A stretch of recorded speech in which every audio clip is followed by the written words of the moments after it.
Francois-Xavier Lovat. I belong to a family who has been living in the French colonial empire since 1750. The ancestor was a navy officer of the King of France, Louis XV, and he was in post in Saint-Louis du Sénégal, in Senegal. And even today, there are still members of my family living in Senegal. The French conquered Algeria in 1830. And at that time, a part of my family went to Algeria because they had hotel in France, and the chief of the family said, France is conquering a country on the other side of Mediterranean. The soldiers, they can live under tent, but immediately after, there will be some civil managers. And this cannot live under tent, they will need hotel. So he sent two of his sons with money to Algiers. They bought in the Kasbah, they bought some houses, and they made one of the first hotel. It was not the first, there was one before. But they made one of the first hotel in Algeria. Then the French invaded Tunisia in 1881, and my family went with the French, a part of the family, went to Tunisia in 1882. The French had a kind of colony over Morocco in 1912, and then a part of my family went to Morocco in 1914. And myself, I was born in Casablanca during the war in 1940. I spent 17 years in Morocco until the independence of Morocco. We stayed one more year, and then I had to come back to France to make my studies to be civil engineer. So I made 1 year. After 1 year in the process of the studies, during the 3 months of summer holidays, we had to work on a project and to make a report. And so I didn't want to stay in France. So in Iran, I found a company called Zhikov, which was a group of French engineers. They were making a dam over Sefidrud in the Elbouz mountain between the part of Iran and the Caspian Sea. So I worked there as a young civil engineer, and they had Kurds there. They told me about the Kurdish problem, and at that time, nobody was talking about the Kurds, nobody at all. The Kurds didn't exist. In Turkey, there were no Kurds, there were Turks from the mountains. Here, there were Sunni, and in Iran, there were donkeys of the mountain, no Kurds. And being from this colonialist family, I say, well, if nobody talks about the Kurds, I have to do it. So I quit my school for engineering. I came to Paris. I made the school for cinema because I thought that the future of the news would be television. And there were no school for television. So I made a school for cinema.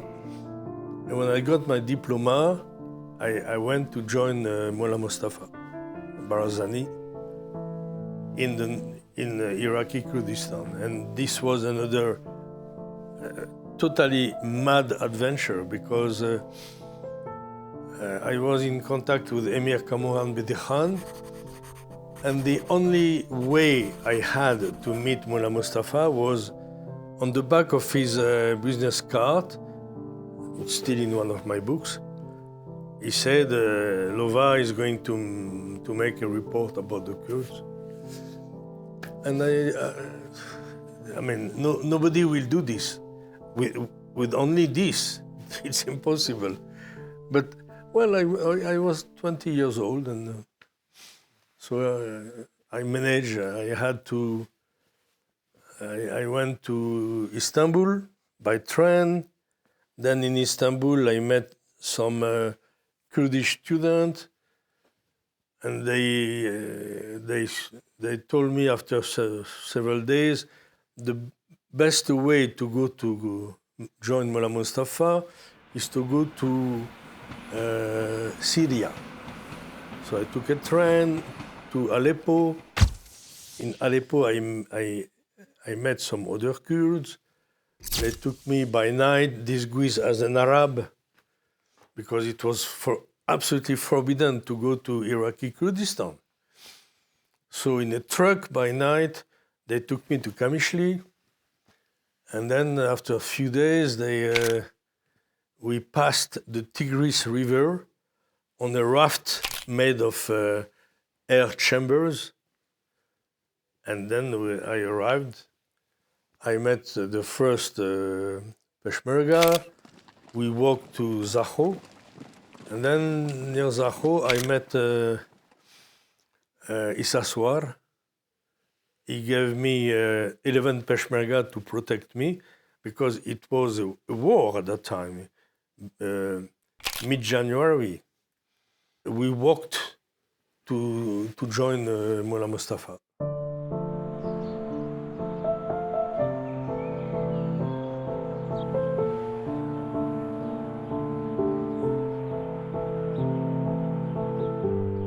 I have pictures of the day where I met him, and I had some letters from Emir Kamoran Bedi Khan. I gave him. He started to read, and then Emir Kamoran Bedi Khan was telling him that I was going there to make the first television documentary ever made on the Kurds. When my 23 minutes film was shown all over the world, and in October 1963, Emir Kamoran Bedi Khan presented my report to the United Nations in New York. So after this, it was impossible to ignore the Kurds. When I decided to make television documentary about the Kurds, I learned Kurdish language. There is a school in France called National School for Oriental Languages. And Emir Kamoran Bedi Khan was the professor of Kurd. So I met him when I was learning the Kurdish language. Mullah Mustafa had an interpreter called Anwar Mirza, and Anwar Mirza told me that I was speaking with Mullah Mustafa in Kurdish all the time. In the National School for Oriental Languages, we learn grammatical. I mean, the Kurds were not allowed to learn Kurdish at school, but that's what I did. So I was speaking very good grammatical Kurdish. I spent 5 months in Kurdistan, and about 3 months I was with him all the time. But because sometimes, for example, I wanted to film a destroyed helicopter, so I had to walk 200 kilometers. So then I was not with him, but For about 3 months, I was with him all the time.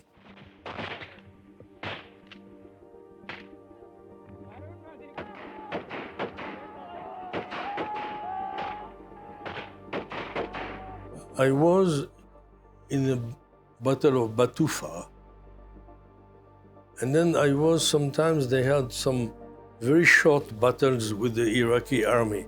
I was in some of these, but most of the battles were not with the Iraqi army, but with Jash tribes, most of the battles. And Mullah Mustafa always tried to negotiate, always. But to negotiate, you need a strong hand. So that's why they attacked sometimes a tribe, they beat them, then they negotiate. Emir Kamran Bedi Khan, I give him my pictures and I say I don't want to be paid.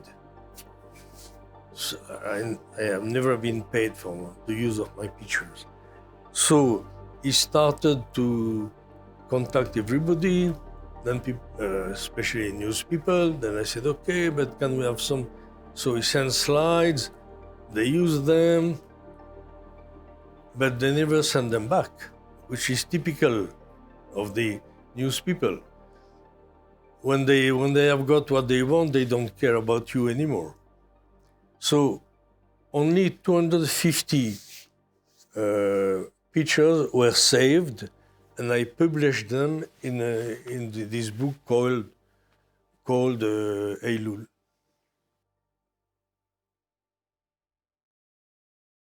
I came back in 1997 or 96, yeah, when they had the civil war between KDP and PUK. So I came back for this. I made a lot of pictures, and then I made the first book about Kurdistan, Iraq at war, because it was a war. Then I made a second book, which was the history of the Kurds. As a backbone, I took the history of the KDP. Then I made a third book about Eylul. The fourth one was Kurdistan, Land of God. And the last one was the life of Mullah Mustafa. And always, all the events who concern the Kurds all over the world, all the time. So when I came back, people say, oh, Lovat is a very good war reporter. So I have been a war reporter through my life. I spent 6 months in the war in Biafra, 6 months in the war in Vietnam with the Americans. I covered Beirut from 75 to 88. I covered the war Iran-Iraq from 81 to 88.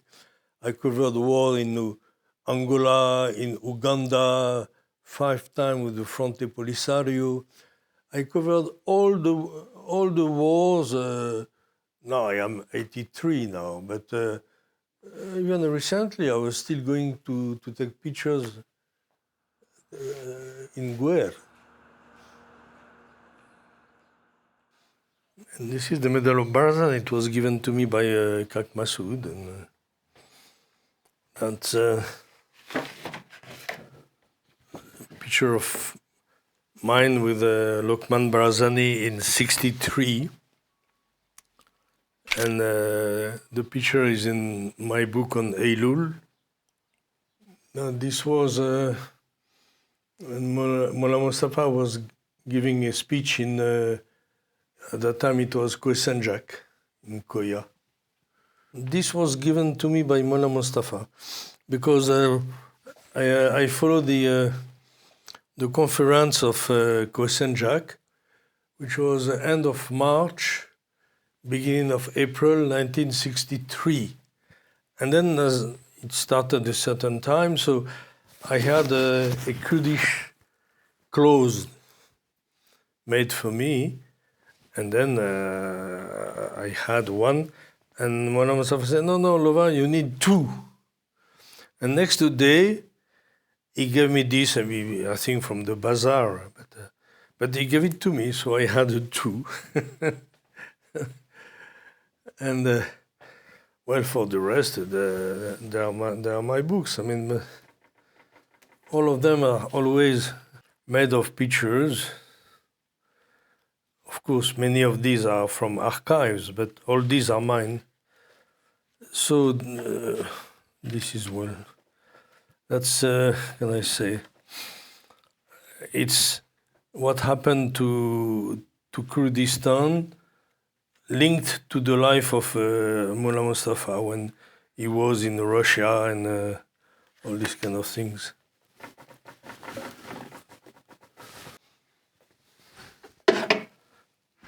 So that's what they call a Berno fact.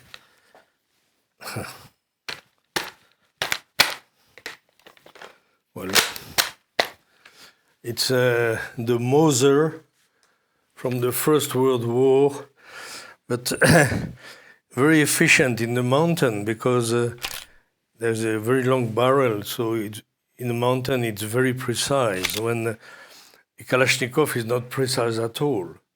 But Kalashnikov, you send 25 bullets, but then you send one, the 4th of March, and it was in Kanimaran.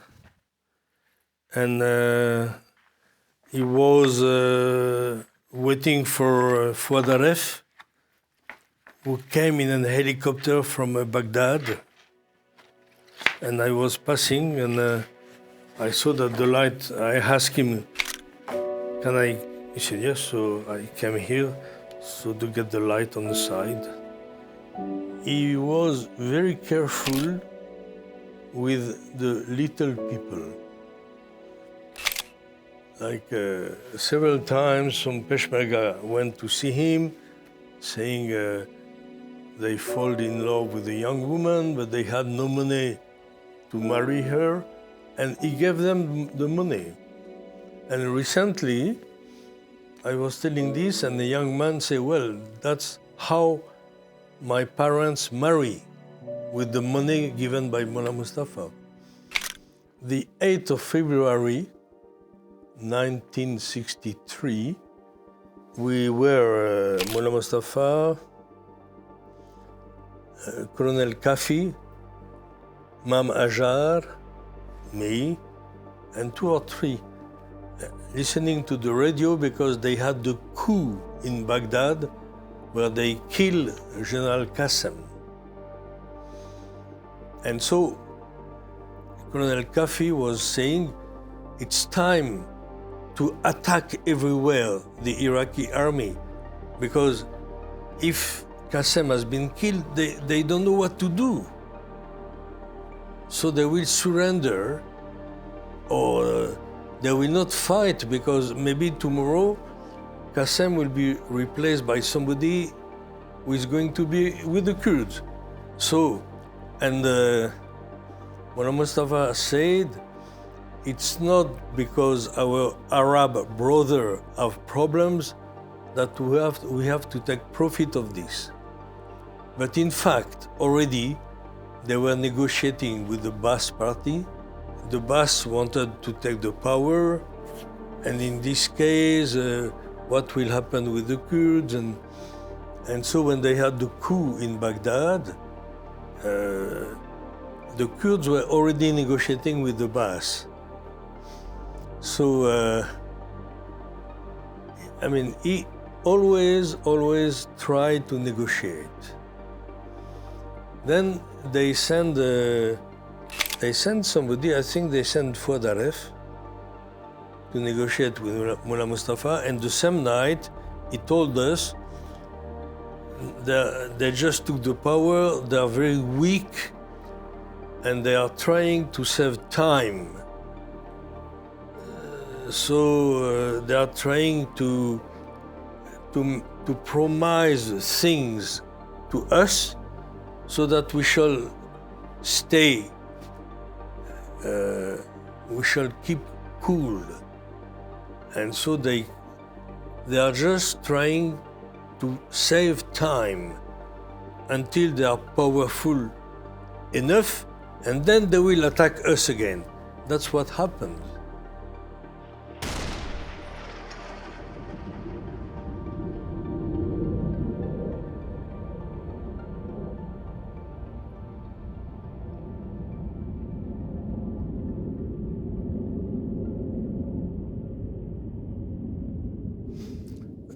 There's a book written by Jonathan Randall. Jonathan Randall was the correspondent of Time magazine, which is considered even today as the best news magazine of history. And he dedicated the book to me, and he said that he was in charge of Middle East, based in Paris. And he said that before me, he never heard of the Kurds. Then he started to make articles with Jim Wilde about the Kurds from my pictures and my interviews and so on. But then Time magazine was like the Bible. When Time magazine started to make articles about the Kurds, all the others magazines like Stern, Newsweek, L'Express, they had to make something. So they started, who are the Kurds?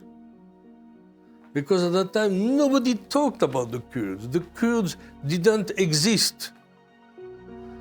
And so from this first article in a Time magazine, then all the world started to talk about the Kurds.